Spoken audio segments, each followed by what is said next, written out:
Assalamualaikum, selamat pagi. Setelah 3 tahun dah, nak masuk 4 tahun dah aku cuti daripada kayu basikal. Aku off season kayu basikal. Pagi ni aku mulakan balik kayuhan pertama aku. Aku tak tahulah berapa jauh aku boleh pergi je. So hari ni kayuhan pergi senyum balik Sengsara ke KLIA je. Tak jauh. Jauh tak jauh lah, tapi aku tak tahulah kaki ni boleh pergi ke tak. Okay, insyaAllah, let's go. Bye. Breakfast dulu, breakfast. Pisang. Baru berapa kilo dah rasa pisang. Nampak kapal lah, nampak balon lah. Balon. Wah boleh orang tua ni. Tak sempat.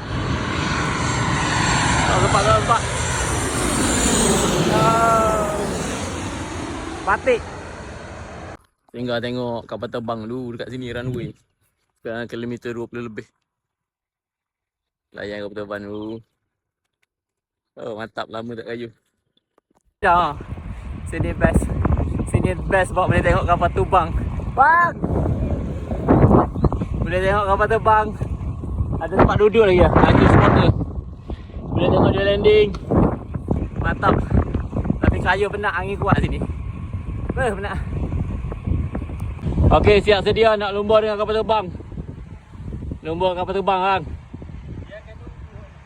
Tunggu landing dulu. Satu nak landing.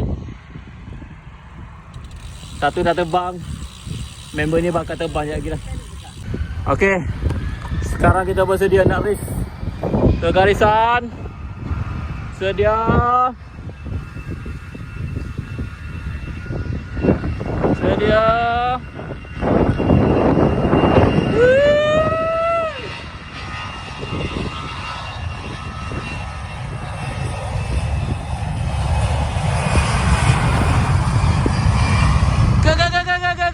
Go.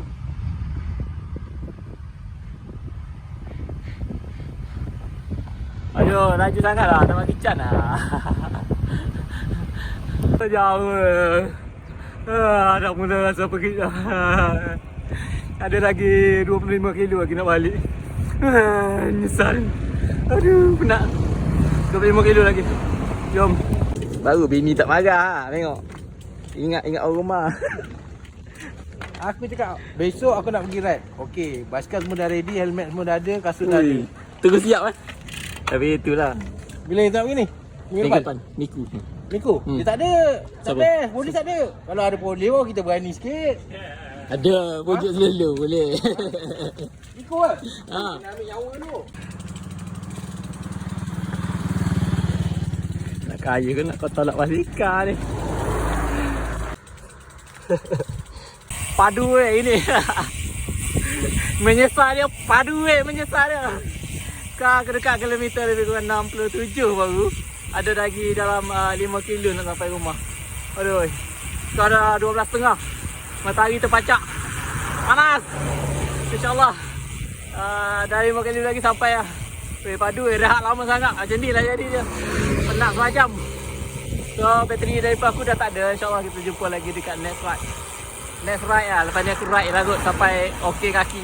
Kaki aku masih lagi sakit terseliur tadi. Bila nak recover pun tak tahu. Sementara tu aku ride lah. Okay. Mantap. Hari ni KIA mantap. InsyaAllah kita jumpa lagi. Assalamualaikum. Bye-bye.